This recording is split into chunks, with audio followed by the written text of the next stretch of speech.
அனைவருக்கும் வணக்கம். நான் இரத்த தான ஒருங்கிணைப்பாளர் கவியரசு, ஈரோட்டிலிருந்து. நேற்று ஒரு நண்பர் ரத்தம் கேட்டு கால் பண்ணுறாரு. என்ன கேட்குறாருன்னா, சார் 5 பேர் வேணுங்க, எந்த குரூப்பாக இருந்தாலும் பரவாயில்லைங்கிறாங்க அப்படின்னு சொல்லி கால் பண்ணுறாரு. எந்த குரூப்பாக இருந்தாலும் டொனேட் பண்ணுறதுக்கு அவங்க குடும்ப உறுப்பினர்களை கொடுக்க வைக்கணும் அப்படின்னு நம்ம நிறையா தடவை எஜுகேட் பண்ணுறோம். ஆனால் அது யாரும் புரிஞ்சுக்கிறதே இல்லை. ரத்த தானம் பண்ணுறதுக்குன்னே யாரோ ஒரு குறிப்பிட்ட பேர் பிறந்து வந்திருக்கிற மாதிரி நினச்சிட்ருக்காங்க.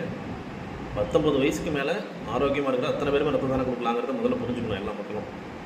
ஏன்னா பிளட் பேங்கில் இருக்கிற ஸ்டாக்குக்கு அவங்க எனி ரீப்ளேஸ்மெண்ட் பண்ண சொல்கிறாங்க. அந்த பிளட்டுக்கும் டோனர் வேணும்னு சொல்லி நம்மகிட்டே தான் கூப்பிட்டு கேட்குறாங்க. போதிய விழிப்புணர்வு இல்லாத தான் இது பெரிய காரணமாக இருக்குது.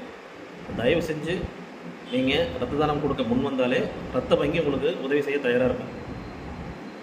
நீங்கள் தயங்குற பட்சத்தில், பயப்படுற பட்சத்தில் மட்டும்தான் நீங்கள் ரத்தம் கேட்டு வெளியில் தேடி அலைய வேண்டியதாக இருக்கும். அது தேவையற்ற உங்களுக்கு நெருக்கடிகளை உருவாக்கும். அதை தயவு செஞ்சு புரிஞ்சுக்கணும். நன்றி, வணக்கம்.